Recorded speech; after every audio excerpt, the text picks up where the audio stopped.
So I just dropped my first ebook, giving you all the tools that I use to break down film under the attention to detail microscope. Not to mention it comes with an exclusive members area, where I'll post supplementary teaching videos, taking you with me as I break down film to help you learn. It's great for coaches, players, all the way to the casual fan. Start seeing basketball on a new level today. So as hoopers, a lot of the time we want to modify our body. It's natural. Basketball is a contact sport, so we want to have more weight to throw around. Plus, most of the time we play with no sleeves, which means we want to fill out that jersey a little bit better. And that's okay. But first, before you even think about gaining weight, I want you to develop a plan.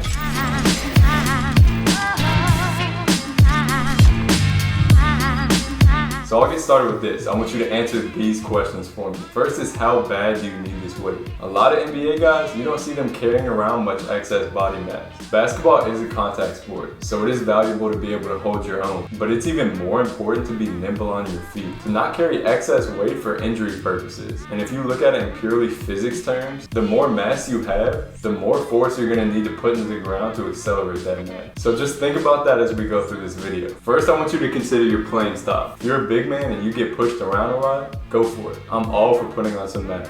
But if you're a guard, it's more important to be nimble on your feet. You don't need that much added mass. Just maybe think about it. Also, consider your playing level.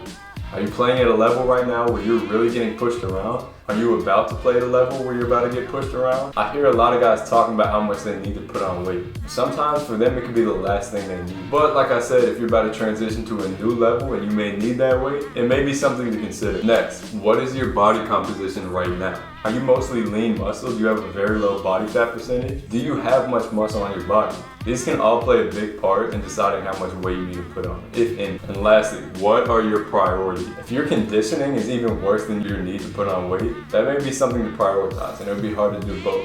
Do you really need to hit the court hard this offseason and improve your skills? Again, it's a lot of calories burned, so it may be hard to do both. So just keep all this in mind as we go through this video. I want you to really consider the difference between adding weight and adding relative strength. Adding weight is just basically adding muscle, fat, even water, whatever it is, adding mass to your body. Whereas relative strength is focusing more on adding mass that will help your strength. Think about it in terms of pull-ups. Right now you may be able to do 10 pull-ups. If you add on any weight that you can, that number may decrease because you have more weight to pull up. But if we add relative strength, our body mass may go up a little bit. So you may weigh 5 more pounds, but you're gonna be able to do 12 pull-ups because this weight is valuable and it's contributing to your performance. Enough for an intro though, let's talk about how to add weight. So on the most basic level possible, adding weight is just a function of calories in minus calories out. If you're eating more calories than you're burning off, you're gonna gain some weight.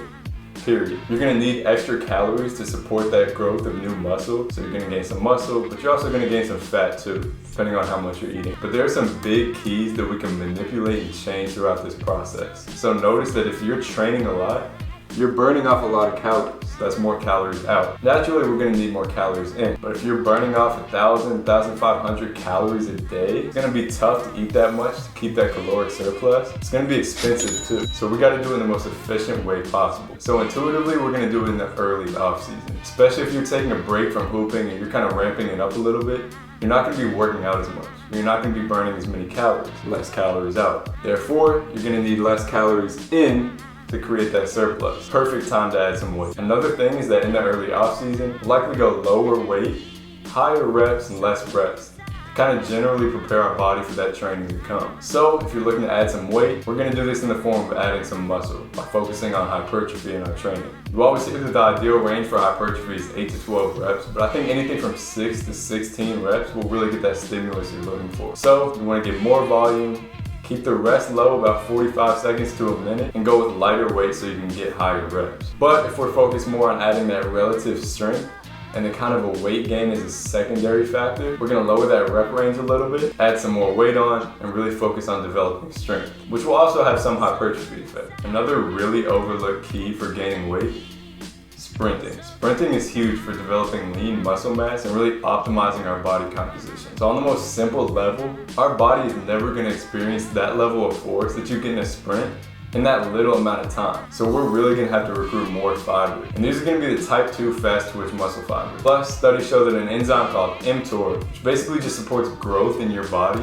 is gonna be raised by sprinting. So these two things come together It's gonna make it a lot easier to pack on some muscle. Have you ever seen an Olympic sprinter, or a sprinter in general, who's not ripped? That's my point, exactly. But make sure you're recovering too. If you're going every single day and not getting 48 hours in between these workouts, you're not gonna recover. You're gonna be in that overtrained state and you're gonna end up losing muscle. All this is gonna go to shit. So please do not overtrain. I see this more than undertraining, to be honest, in the basketball world. Let's talk a little bit about nutrition. So the worst thing you can do is just pack down McDonald's and Taco Bell and sacrifice a short-term weight gain for a long-term health risk. Yes, if you eat burgers and milkshakes all day, you're gonna gain weight because you're likely gonna be in that caloric surplus. But you're putting yourself at risk for cardiovascular disease, deficiencies in a ton of macro and micronutrients, and even obesity later in life once you start burning off thousands of calories. Plus, you're not even gonna feel close to your best. You're just not gonna be at your peak performance.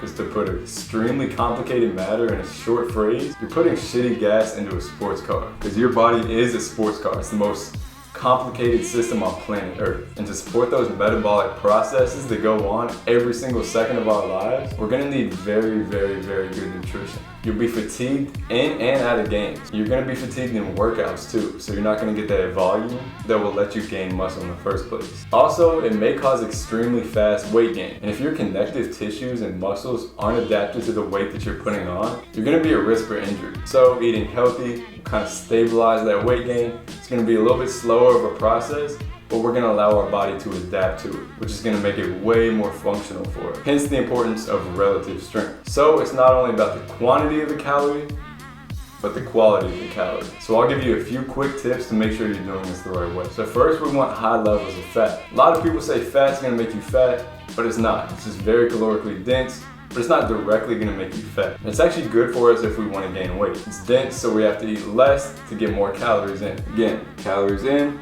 we get more by eating fat. But even though we're getting the most bang for our buck, make sure all these fats are good fats. We want healthy, unsaturated fats, not saturated fats that come from Big Macs. Also, make sure you're eating sufficient protein. Most people know this, but it's gonna really help you support that muscle growth. And I'd much rather gain 5 pounds of muscle, relative strength once again, than 5 pounds of fat. Quick equation you can do to calculate your protein needs. It's gonna take your body weight in kilograms and just multiply by 1.6. Finally, as athletes, we're gonna need higher levels of nutrients to support all the activity we do. Plus, we generally have huge levels of stress and inflammation that come with so much training. So we're gonna need to counter that in our diet. This is where a wide range of real foods come in. Some fruits for antioxidants, fish and oils for omega-3s, vegetables for iron and vitamin K, damn near every vitamin and mineral across the board, and so much more. These are really where we'll keep our body fine-tuned and ready to perform at its highest level, which will lead to better lifts, better recovery, and therefore better muscle gain.